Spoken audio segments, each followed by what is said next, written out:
Alistair, start with you. Defence and security.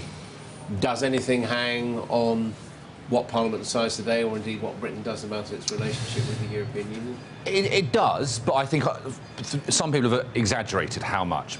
Defence, firstly, our relationship, the primary alliance within Europe is NATO, and Britain's relationship with NATO won't and shouldn't change. And Britain could and probably will partake in the limited number of EU military operations around the world going forward.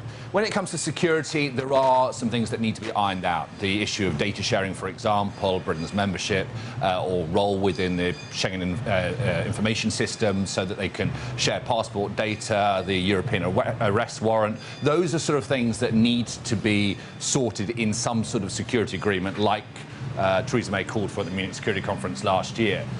But does this Brexit agreement fundamentally threaten Britain's national security, as Sir Richard Dearlove, the former head of MI6, and Lord Guthrie, the former chief of the Defence Staff, claimed in that letter to Conservative Party chairman? I don't think it does. I think that is an exaggeration.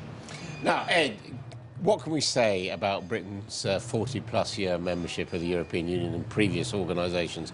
In economic terms, good thing or bad thing? Oh, it's a tough question, Adam. Over the past 40 years, actually, the UK has done a lot better than over the previous 40 years. I mean, that's the fact that when we joined the EU in the 1970s, probably we were in a weak position. We were, heading for an IMF bailout, and since then we've done very well. To what extent was that down to the EU?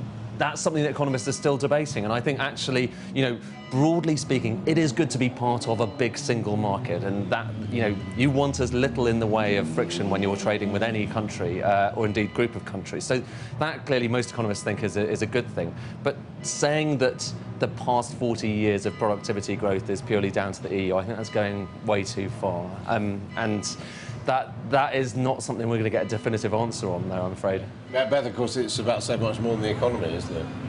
Oh, God, yeah.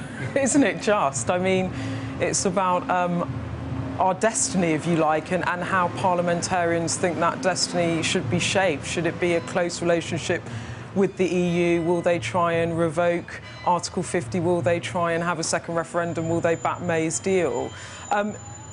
What today is about is an actual moment in history, and it really is in terms of the enormity of this vote. Just to put it into context, as you were saying earlier, it could be the biggest defeat for a sitting Prime Minister we've ever seen on perhaps probably the biggest decision Parliament's had to make since the Second World War in our modern political history.